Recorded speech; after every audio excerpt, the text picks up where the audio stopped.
Ngayong araw nga ay magsiservice kami at eto nga pala't naglalakad na kami sa aming tulay. Bali susunduin nga pala kami dyan ng aming customer.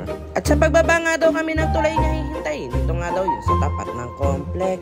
Dito ngayon natanaw ko na nga yung aming sasakyan for today's video. Kaya nga pala sinusundo si Ate Ki ay hindi na nga pala makapagmotor dahil malaki na nga ang Tiandra. Dito nga pala ipasakay na kami ng Ate Joy nyo at eto nga't binibidyohan ko na nga ang lola nyo. Char! Eto nga't nakita na nga ako sa video, sabog na nga ang ilong ng Ate Ki. Sa kababiyahe nga namin, eto nga't nakarating na kami sa kanilang bahay. Balis agad buka nga lang pala kami magsiservice ng Ate Joy nyo. Kaya naman napakalapit lang. Kaya nga lang hindi na carry ng Ate Ki nyo na magmotor. Sa pagpasok nga namin sa loob ay agad-agad ko nga palang binidyo yung before ng buhok ng aming client. At eto nga pala yung highlights ko na mga di ko na nga na video yung pagsusundot-sundot. Kaya naman eto nga't nakababad na ng gamot. Tapos nga pala nung binidyo ko na nga pala yung isa pa naming customer for today's video.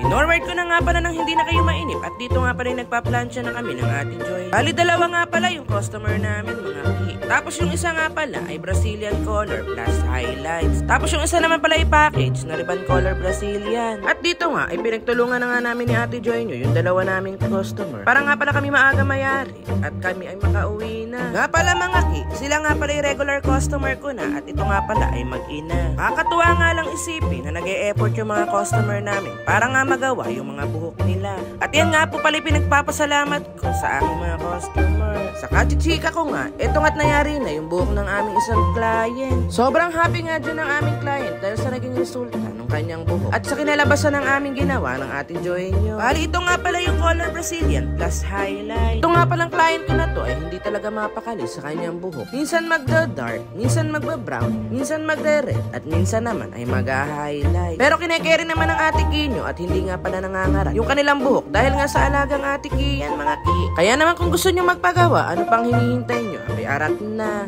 Nga pala mga ki, at dahil nga pala may extension ang ating client, ay sinabay na nga rin pala niyang pakulayan. Kaya naman dito ay ginagawa na nga ng Ate Joy nyo. At dito nga pala pinaplansya na niya ng unti-unti. At makalipas nga ang ilang oras at pinorward ko na nga pala. Eto nga pala't nagbo-blower naman ng Ate Ki Joy nyo. At tapos na nga pala yung pangalawa naming client. Ito na nga yung naging resulta ng ribbon color plus Brazilian botox nga pala mga ki. Super ganda nga rin pala naging resulta ng ginawa naming buhok sa aming client. At sobrang satisfied nga din ang aming client for today's video. Tapos na naman nga ang buong maghapon nang meron tayong napasaya dalawang customer. Makalipas nga ang buong maghapon, eto nga't pinamerienda muna kami ng aming client bago umuwi. Matapos nun ay hinatid na nga pala kami pa uwi ng aming client for today's video. Sa gustong magpagawa ng buhok ay mag-PM lamang po sa akin mga ki. So paano mga ki? Hanggang dito na lang. Salamat sa panonood. Bye!